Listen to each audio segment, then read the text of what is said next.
Now I'm just gonna scan the area. Make sure that we get any loot that is to be had. Yeah, I think it's Garrus's armor is just too gray, and he's got the bluish what you want to call that, visor or monocle that just gives him the gray with blue complements, which is the same color scheme as the husks. So at a quick glance from peripheral vision, it does sometimes look like he is a husk. There was a metagel container over there, but I don't believe we need that at the moment. So I think we're good here. But let's see if there's anything in this back room, if we can even go in there. Sometimes we can't. Looks like we can this time. Oftentimes we find this is the place where the big loot is. But there's actually more enemies this time. By the looks of things, they may not have seen us yet. But as soon as we round this corner, I'm thinking this may be a similar situation in which they're going to rush us from both angles. We'll get cornered, and we're going to want to fall back through here and shoot them down this hallway. So that, I think, is the plan. Let's once again use Tally as our bait. Tally, if you could just, thank you. I'm not sure if they can see us from here. There should be doors. Yeah. But I don't think they're going to see us until we open one of the doors. And now they do. On both sides. I think husks can open doors. Let's retreat. And let them come to us. Like so. Let's just throw this first one. Fire ourselves one more time. Think. Yeah, the rest of them are gonna come all more or less at once here. Lift you. And shoot the rest of them. Pretty sure this one is dead. As it flies directly overhead and practically lands on us. Have we not moved forward? What's up, man? How's it going? Good to see you. How are the kids? Oh. Sorry to hear about that. Yeah, I know. Middle school. It's the worst. I agree. I believe that's all of them at this point, though. Because once again, I think at least a given group of husks will all rush collectively. So were they guarding anything in here? Can we loot anything? Yes. Malfunctioning object. High explosive grenade. That is usually our go-to grenade upgrade, but we've picked up a lot of them, so I imagine we probably already have a level 7 version of that. Looks like that's all there is on this side. Let's try the other side. And we got at least a little bit more here. Oh, hold on. Our radar is jammed. That's suspicious. That usually means there are Geth nearby. That does raise a bit of an alarm. We've got not so great pistols and shotguns, although that's a decent assault rifle.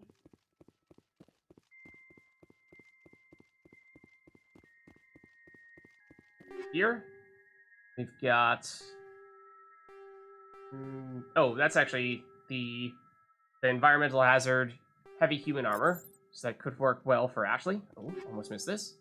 Rail extension. Finally! Finally a weapon upgrade that is not just stabilizers. Oh, we've got this too. Okay, there are additional enemies. We can see them now. We saw them for a second when we did not step further in this direction. So now we have what? Oh, actually, also the environmental hazard resistance Turian armor, which, I mean, I think we've gotten both of those somewhat recently. Those may not necessarily be upgrades per se. But yeah, I think if we're this far away, we can start to see the red dots on our radar, but if we get closer to them, then we get jammed. That definitely means there are going to be some actual Geth, not just husks, here. Were there any pieces of equipment that we actually wanted to use out of that set? Garrus with the assault rifle. Not just the same kind that you currently have. No real changes there. Did get some armor that is not as good as what you currently have on, so no big deal there. Okay, I think we're good to carry on then. And let's proceed with caution a little bit here. It appears as though they're going to be through this hallway and to the right. Oh, okay, there's more of them. There's potentially a lot of them, in fact. Now I hear them. I think they've noticed us. Are they moving? They're moving. They're definitely moving. Somebody's trying to shoot us. There we go. Oh, that's a destroyer. Okay, so that's a pretty big one. There might be another one directly behind them. I think there is. So why don't we stasis this one that's closest to us, because I do think they're going to try to rush us down. Perhaps rather aggressively, as we just saw right there, if the camp is freaked at us. That one perhaps would have too, had we not exploded it. So those might have been the biggest of enemies there. Still jammed. Looks like there were at least 3. Hey, Tally. You know what to do. Regroup. And retreat. Bring them over. Any signs of movement? They're still over there. It doesn't look like we got their attention enough. She was seemingly firing in that direction. Well, I can hear them. I think that was the sound of a sniper, which is a little bit concerning because they can hit really hard. And if we don't know exactly where they are, then they could, well, quite easily snipe us. And that could cause a quick death.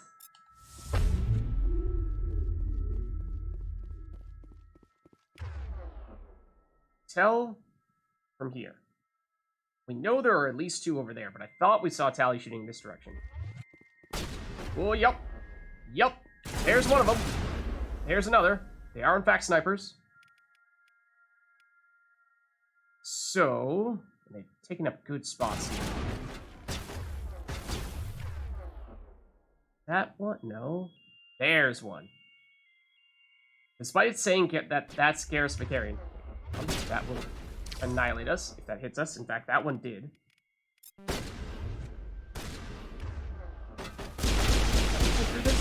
Yes, we can. That's 1 down.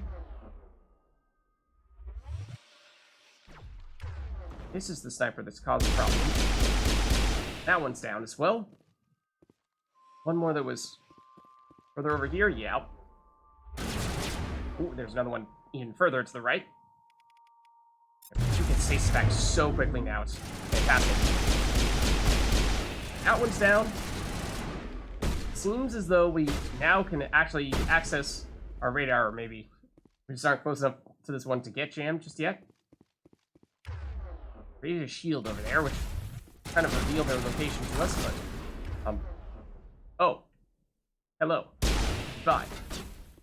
I was focusing on this one, or our map seems to suggest that there's one there, but we see one there. You. No. Yeah, there's still one here. There you are. Hello? How goes it? Let's lift you. Alright, I believe that may now be all of them. Negative contacts, Commander. At least, according to Tally, that's the case. Let's see if we got... Yeah, we did get some equipment out of fighting them. Medical interface. Number 7, I think, is probably, again, sort of on par with what we've gotten in the Vassal. That is one of our preferred armor upgrades, so I do like to see that. We currently have 8. I think we might have gotten that from Dr. Michelle. Let's see, Garrus is using... Oh! He's using 4. So, yeah, I would say that's probably worth making that upgrade for him. It's what? 3.3 life regeneration and 70% toxicity resistance. Yeah, it's doubling the toxin resistance, at the very least, and giving him 1 more life regeneration per second. Only thing I'd say is maybe worth double-checking to see if Tally needs it as well. She actually has room for another upgrade, which we did not give her. She already has medical interface 7. Yeah, it's really important for her, because she is so shields dominant. And remember that toxin damage goes through shields. That is her greatest weakness. So you could potentially make the case, and I think you could make a very strong case, that we should perhaps throw that one that we just gave Garrus to on Tally instead, because she arguably needs it more, although ablative coating for just an overall 16% damage reduction is certainly not bad either. Alright, any signs of additional Geth ambushes here? Doesn't look like it. But remember what it looked like outside. We had all of those dragon teeth, is what they are called, which are basically those big spikes that we saw back on Eden Prime that the Geth were using to create more husks. Now, perhaps that's how they created the ones that showed up in here. But just in case, let's maybe drop a save here.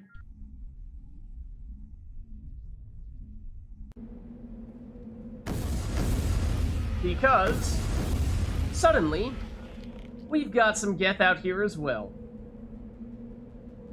At least one right in front of us. I think, well, it has immediately noticed that we are here. One down. Our radar is jammed, which does make matters a little bit trickier. We've got Shock Trooper, we've got Sniper. Don't like the Sniper. Let's sabotage you before you demolish us. Oh, we just got sniped. Speaking of snipers, yep, we're getting flanked. Oh, we are about to die. Where is barrier, please? We're getting hit from behind as well. Oh, there's a rocket trooper directly behind us. This is not good. This is very not good. This guy is about to blast us in the back of the head, and we may go down. So if we could say, have Tally sabotage them so they can't use their primary weapon, that might slow them down a little bit. And then we can try to use one of our biotic abilities as well, although they're going to be able to hit us pretty quickly here. Now it's these guys who are hitting us. Not so surprisingly. Is one dead? I think so. Okay, so now we've got Shock Trooper and we've got somebody else behind them as well. So let's maybe lift. Ooh, that's a sniper. This is gonna kill us if it hits us. Freeze. Let's take a minute here, regenerate some HPs. Is the sniper dead? He's not dead. He's very not dead. Garrus, I believe, killed it. Mako is also getting hit here for what it's worth. I mean, we can actually make a run for the Mako and attack them from that. In the original Mass Effect, you would have gotten less experience for fighting people in the Mako, but on this occasion, you could actually make a pretty decent case that is worth doing. Who are you shooting at? Garrus? I mean, it seems like you're shooting at the Mako. Seemingly is someone, yeah, on the other side of that. Shock Trooper. Okay. Let's seize you. Oh, there are several more enemies in this direction attack. We are, I'm afraid, not close to done yet. Let's sabotage you. And they're down. We've got you. These are the guys who are presumably hitting the Mako. One down, 3 to go. Alright. That appears to be the last of the enemies here. And yeah, they certainly had several tricks up their sleeves. That's at least 2 surprise attacks. And I do believe that at this rate we should have gotten just about everything on this planet, so I believe we should be able to head back up to the Normandy now.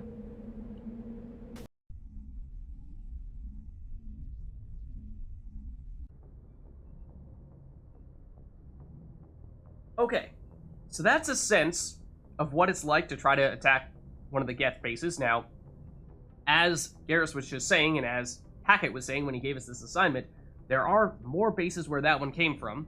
So, exactly how similar the other Geth bases will be to the one that we just went to, that remains to be seen. But that's Rangiri. And now we're looking for other places in the Armstrong Nebula.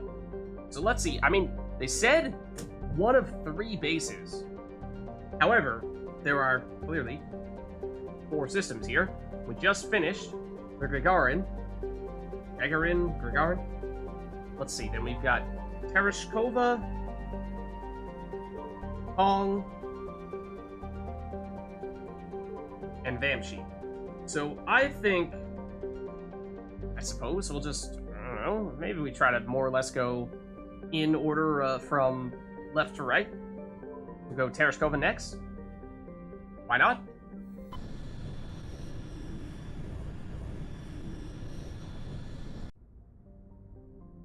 Okay, so let's take a look at this new system. Got an asteroid belt right close to the star, somewhat surprisingly. Ooh, there is something here.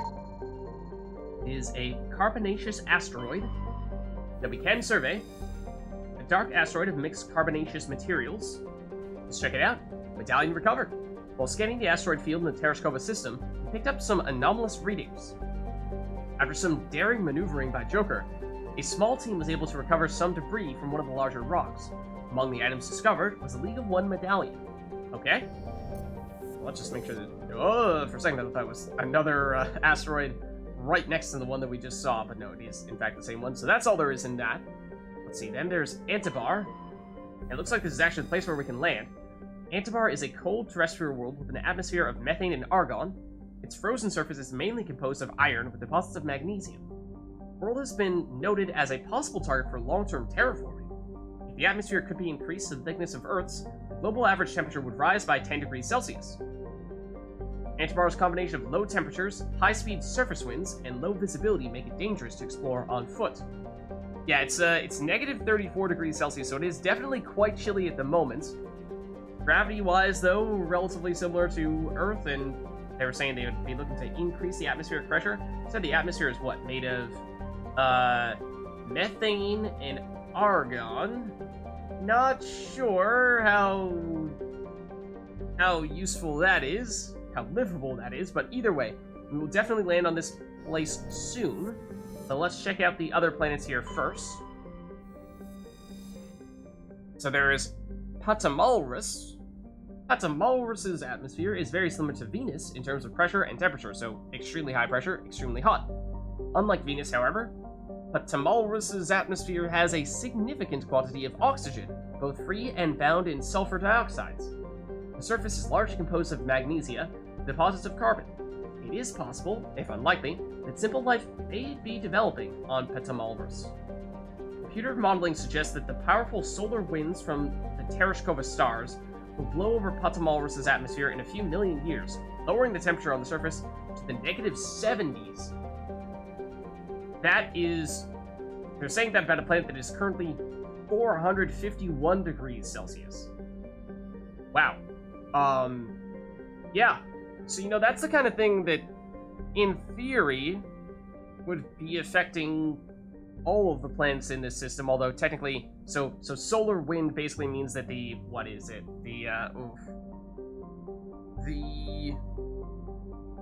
star is going to slowly rip away the atmosphere from the planet, is basically the simplest way that I could put it. And oftentimes what happens is, I believe it's actually, if you have a planet with, at least in Earth's case, a planet with magnetic poles tends to sort of provide some resistance to that so that you don't just immediately lose or very quickly lose your atmosphere.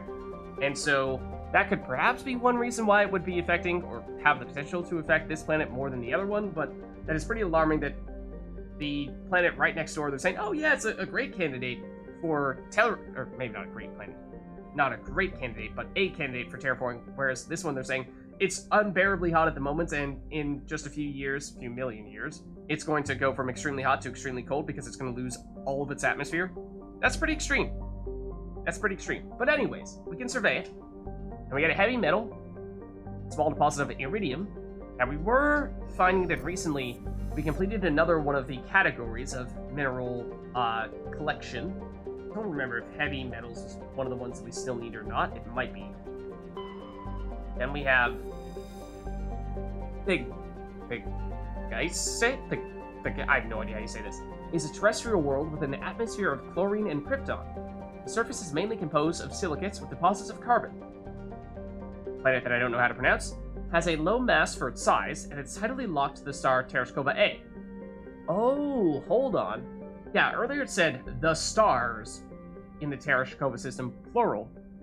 And I was talking about how it looked like the star seemed quite bright. Is it actually two stars right next to each other, basically orbiting each other? Let's take a closer look in a second. The temperature difference between the sunward hot pole and the dark side cold pull creates constant gale force winds across the Terminator. So it is nonetheless extremely cold. I do wonder what the difference would be. What is the reading? Where are we getting this reading from of negative 141 Celsius? But anyways, we can survey this as well. And this time we get heavy metal while scanning the planet. We detected a large deposit of mercury. Yeah, like this. It's actually two stars. I mean, it doesn't really look, it just looks like one extremely bright star. Let's see. So then next we have Samalrun. This is a seemingly quite large system. Got a lot of planets here. Samalrun is one of Tereshkova's 2 outer worlds. Significantly removed from the rest of the system, and with unstable elliptical orbits, it is thought that they may have formed within 3 AU of the binary stars and were hurled outward due to the instability of such an orbit, so they don't orbit in a regular circle. It's quite irregular. Quite an oblong shape. Samalrun is a hydrogen-helium gas giant with significant quantities of sodium in the upper atmosphere, giving it a distinct gray color. Nothing we can scan there, though. And lastly, we have Mawinor. Mawinor is the second of Tereshkova's outer worlds. It is essentially a rock of unremarkable ores with some deposits of water ice, but no minerals of value. The frozen surface is composed of silica. Like the gas giant Samalrun, it is thought that Mawinor formed too close to the Tereshkova stars and was thrown outwards by gravitational effects. Computer models suggest that it will be ejected from the system in a few 100,000 years. That is very quick in astronomical terms.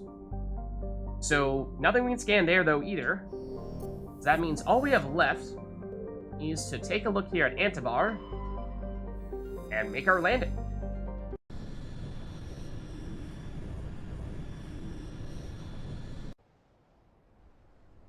Okay, so last time we tried to attack one of these Geth outposts, we saw not only Geth, but actually quite a large amount of husks.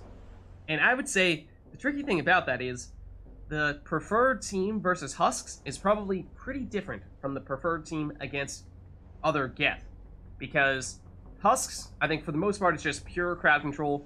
Basically, biotics are the best. Whereas against Geth, probably best to have tech abilities for sabotaging and overloading them and what have you. I mean, still, in theory, not bad to have crowd control abilities as well, because, I mean, you can still throw Geth into the air and lift them and what have you.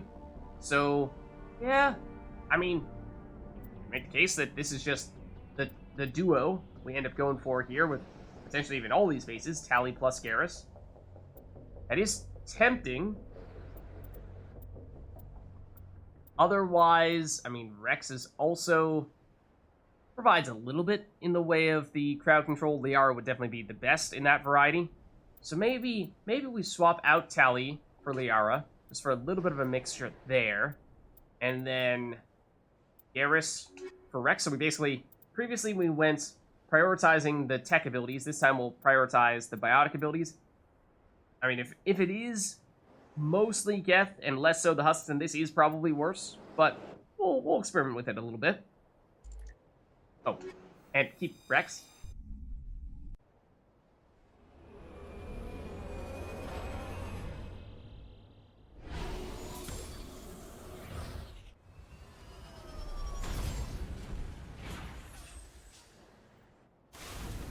Okay, let's take a look here at our map.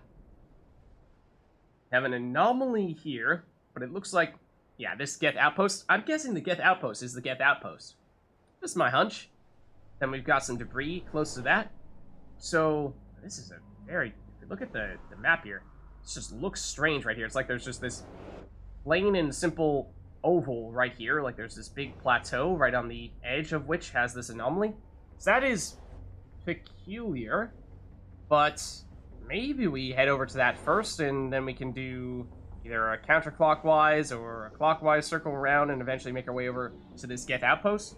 Then once we do that, maybe we'll just cut inward a little bit and see other things that we might have missed right in the middle.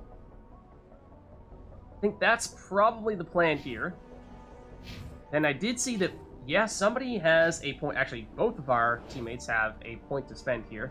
I think Rex's is perhaps the most obvious because we are 1 point away from getting Master Overkill, so we might as well just take that. Then on the Yara's side, this could be a little bit tougher.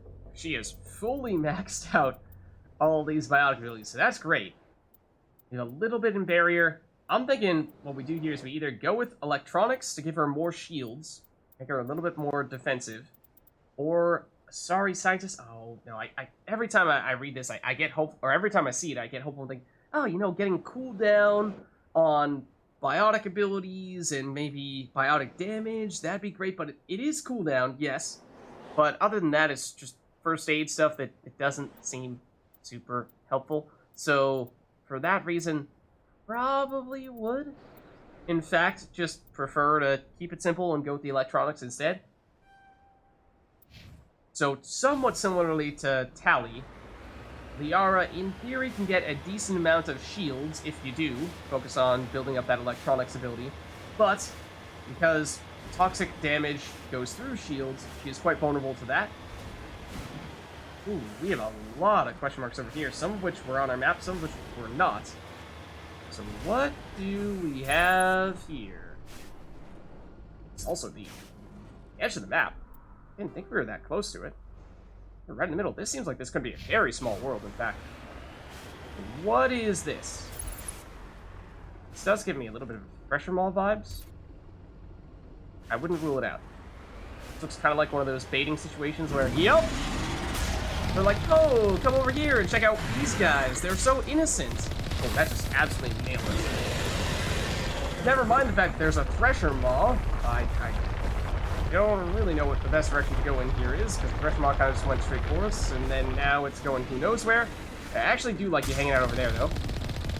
Just want to chill, that's cool with me. That did also still nail us, though. And now you're coming straight for us, though. Maybe? Possibly? Kinda? Sorta? A little bit? Not quite. In fact, you're going far. Now you're coming. No? Where are you? This one likes to keep at a distance for whatever reason. It's strange. Oh, other way. Other way. And where are you going? It's getting close. Sort of. Kind of. Is that... No, I don't think we finished it there. I'm surprised it's not down yet. That should do the trick. There we go. That was one of the few Thresher Maws that did not do that thing where it creates those little tentacle things out of the ground and chases us around as we're supposed to shoot those down.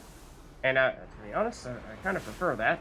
We did take a fair bit of damage there. As you can see, our front right wheel has seen better days. But in theory, now that that Thresher Maw is gone, we can actually check out whatever it was that it was sort of guarding here. Whatever the bait was. Well, it's some Geth, by the looks of things.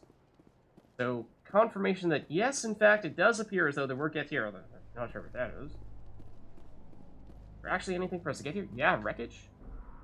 The vehicle and the human corpses showed the telltale signs of Geth weapon fire. Geth have been mangled by the Thresher Maw. At least they got what was coming to them.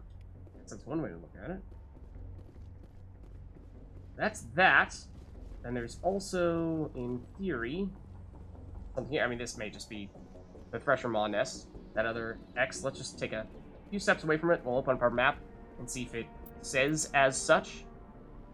Got battle remains. It might still be too close. Like, everything is right on top of it. Something over there as well that looks interesting. Let's just back this up a bit.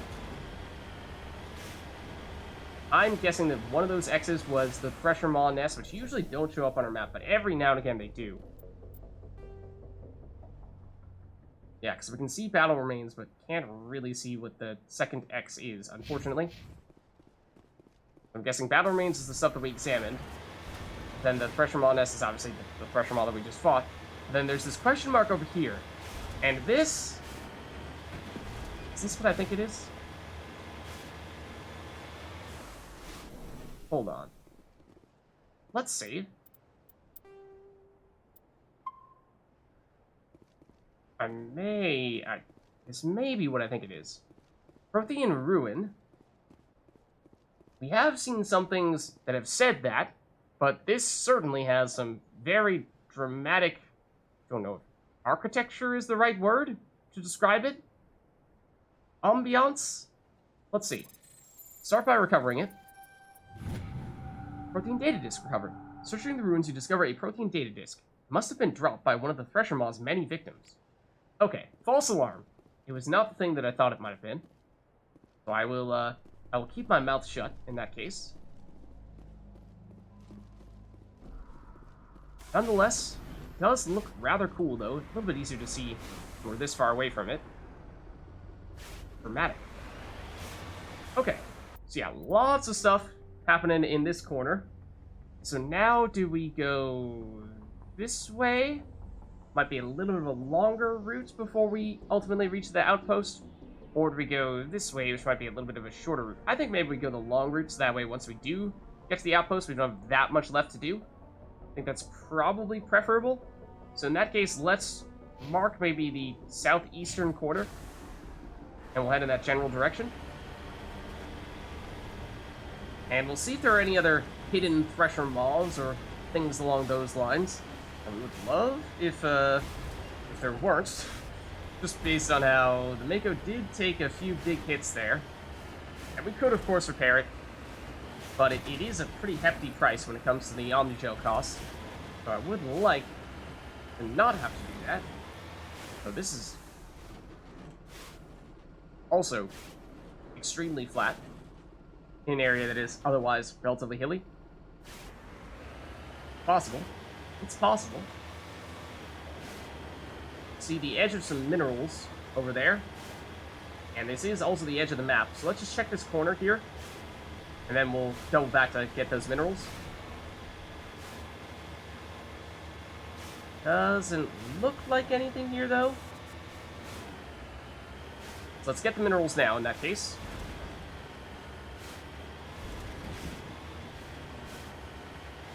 Yeah, and I think one little trick you can do when it comes to your Mako getting damaged is that I believe if you go to... I mean, you can do it from your world map. Technically, I think you can do it even when you don't have the map open, whenever you're in the Mako, but if you return to the Normandy and then go back and return to this planet, then I believe you'll find that the Mako at that point does have full health, and you can avoid having to spend any on the gel to heal it up. So that's kind of the gimmicky workaround. I don't know how I feel about that, because that's kind of, it feels like a bit of an exploit, and one that's perhaps, you know, I mean, that being said, we did at least show some other ways to manipulate some exploits that are perhaps even more significant than that. But anyways, we got some mercury here.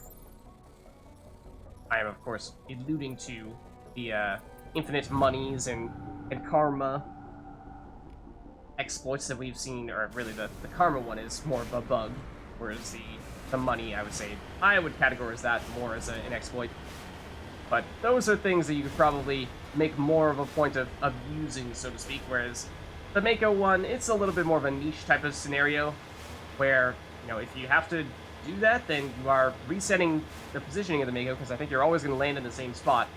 So that means that, you know, if you traveled halfway across the planet, and you have to do that again, just to heal the Mako, is it really worth it? Maybe, maybe not, and so perhaps that's just the price you have to pay to make it happen, and if that is something that you're willing to do, then alright, you know, it's not like you're just totally taking advantage of something like that. I mean, there's at least some price to be paid. Not just healing the Mako for free. Actually, did not think it was going to let us get out of the Mako there. I thought that was going to tell us that it was not on level ground. Let's see. Huzzah. And we got some lithium. And I think light metal was definitely one of the ones we still needed. So that's good. I would like to actually get in the Mako, though, preferably. Not just chat with friends.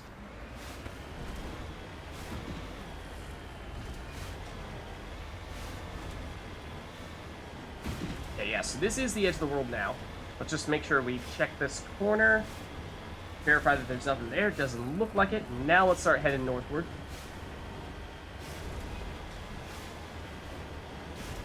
And in some ways, I suppose, you can almost use the that quest for collecting the resources as a bit of a guideline, a gauge as to how far you are in the game. It's obviously, well, I guess if you're playing the game for the first time, you may be reluctant to check to see, you know, how many side quests are there? How many of those side quests have I done? How far does that mean that I am? Am I 20% of the way through? Am I 50% of the way through? Am I 80% of the way through the game? You know, maybe you've just done every single side quest and you've been ignoring the main quest for a little while, in which case you could actually be done with the majority of the game and you just mainline the main quest for the rest of the duration. But yeah, in some ways, you could perhaps use that resource collecting quest, or any of them really, to a certain extent. Maybe the ones for the minerals is the easiest to do this with, though, to just sort of get a sense as to, all right, you know, I have found 100% of a couple of them, and then I need, you know, I'm 75% of the way done with the others. That would suggest that you're perhaps getting close. Remember, of course, that there are more resources out there. You know, it's not like there's the exact number of resources that you need to finish the quest, and if you miss any of them, then you're going to fail the quest. So, and that means you could complete that quest and not yet be done with the game. But that would at least give you the signal of, okay, you know, I've been pretty thorough, and that would seem to suggest that I've been to most places at this point. So it's a general guideline in that case, but not much more. Well, as you may have just noticed, the map that I was just glancing at in the bottom right corner is now jammed. And you know what that means. That means we're getting close to get well. Well, that's definitely not a coincidence that we're getting close to get, because we are approaching that outpost.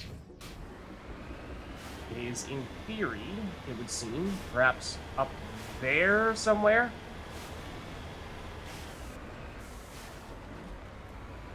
Maybe in this direction. Let's save. And might actually want to manually open this map just to see, are we headed in the right direction? It's a little bit further north than this.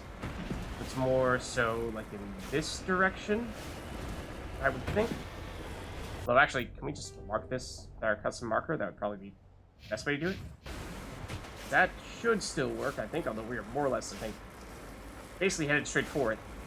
I think it's going to be basically on the other side of this mountainous area. Is it even in here? Yes it is! And those are all snipers that are about to shoot us. Okay, I think we found them. So they've got quite the welcoming party. So I think what we do here is let's just kind of angle ourselves so that we can poke our head out, shoot a rocket, and then duck back under cover and try to rinse repeat a little bit and just sort of thin the pack a bit. I miss. So they have some towers. We've seen things like this before. Basically just some areas where they keep cover. There we go, one down. And we can see their sort of laser sights with their sniper rifles, and those hit very hard. Even when we're talking about taking hits with the Mako. So definitely worth trying to get rid of some of them before we move in here. Got rid of, I believe, 2 at this rate. I miss. Still one in this close tower. It seems that hit us. Let's see, I think that only hit our shields, though. It actually didn't seem to do too much damage to Mako. That was fortunate. That's another one. We actually leveled up there. Let's get this guy. There we go. Okay. That, I believe, is 4 snipers down, which should definitely help. I'm hearing rockets. There's definitely at least a rocket trooper, if not perhaps even a turret. You can see based on the signals on the map, I'm actually surprised we're not jammed at the moment with our radar, that there is one of those big rhombus shapes, which usually does mean a turret or something that is big. Oh, yep, there's a rocket trooper there, and that is a rocket, head straight for our face. Said rocket trooper, I believe, is now dead. That is the thing that is so big. That is a Geth Colossus, which I don't recall if we've encountered any of those yet. We may have seen one, but it is, in fact, the biggest and most powerful of all the various types of Geth, even bigger than an Armature. So this will be a bit of a tricky enemy. Let's perhaps take this opportunity to use that new skill point that we just picked up. Let's see. So, for us, we finished Stasis. Got all the way up to Master Sabotage and Overload. I don't think we particularly had interest in Advanced Barriers, so I think at this stage we're looking at probably throwing either additional points in Unity, or I don't think we're going to have enough points to get to First Aid, go all the way up to Unlock Medicine. That's what, 1, 2, 3, 4, 5 points to do that. And then we'd have to take 1 point in Medicine, so 6 total points to unlock Neural Shock. It'd be nice to have another ability on hand, because this is another crowd control ability. It knocks organic enemies out for a second, which part of the reason why I didn't really prioritize that is because, I mean, knock organic enemies out means synthetic enemies like Geth unaffected. And 1 second, compare that to 21 seconds from a fully leveled Stasis. And this doesn't really compare. I mean, it does deal damage. It does deal damage, but at least the crowd control aspect is definitely far weaker than Stasis. Stasis is pretty darn good on that front. So that's why I wanted to prioritize that. But that means we can get 4 more points, go all the way up to Master Throw, or Master Unity, for that matter. So heal up our allies more effectively, if/when they go down, versus better crowd control. And let's just see. So this is... the radius goes up from 5 meters to 6 meters. I honestly have not even been thinking of Throw as an area ability. I've just been using it against one enemy for the most part. I've been rather focusing on Lift as more of an area ability. I mean, that's 6 meters. I suppose the radius is the same on both of them. But, and increasing the force of it. So this means that when you get to the master ability, or master level, on Throw, Lift, Singularity in the case of Liara, then that is a key threshold in terms of even some really heavy enemies you can still lift or throw. I think Colossi, you can't do anything against them because they are just that big, but anything smaller than them, once you are at the master level, you can use biotic abilities to them and they will still be effective. If you do not have them fully leveled up like that, then you're going to try to do them and they're just going to be too heavy and nothing's going to happen to them. So we are at that threshold for Lift. We are not for Throw. That might mean getting Throw up to Master would be helpful. Let's see. Other than that, recharge time goes down from 50 to 40. And that would be nice, because that is one of the things about, particularly when we are taking more of a combat-oriented group, that means that we are definitely relying on us to be the source of crowd control. And because crowd control means there are usually a lot of enemies trying to attack you, that means you're probably going to want to use a bunch of abilities quickly. And so having them on cooldown, or having them come back off cooldown more quickly, is definitely quite helpful. So I might actually lean toward Throw here. I had not planned to go all the way to Master Throw, to tell you the truth. I thought we would not have enough points to do all that. But, well... what else do we get from Spectre Training? We could theoretically undo that talent point that we just put on. We would also get damage of powers and attacks. We get, was it 0.5% health, 1% accuracy. I mean, just the quantity of those numbers is hard to get excited about. Obviously, it's also pretty hard to put 50 newtons into context. But I think we still go with Master Throw. Then with Liara, we were saying, why not get all the way up with Electronics, give her a little bit more defensive capabilities. And then on Rex's side, his mask is just, he looks so silly in it. He's barely recognizable. But we put, I believe it was the last Overkill ability last level for him. So what if we, I do think it might be kind of nice to either go, we could get all the way up to Master Warp, that'd be fantastic, because that is sort of his weakness, is we very much prioritize the combat abilities and did not spend much time on the biotic abilities. So either Warp, or actually he's closer to Throw, would be quite helpful, or alternatively just make him tankier. put in another Krogan Battlemaster. But I do think, for the most part, having already put 4 points in that, he may have enough of that stuff. So maybe we do the same thing with Rex that we did with us and just try to get him up to Master Throw. Let's try that. Okay, so that should be everyone.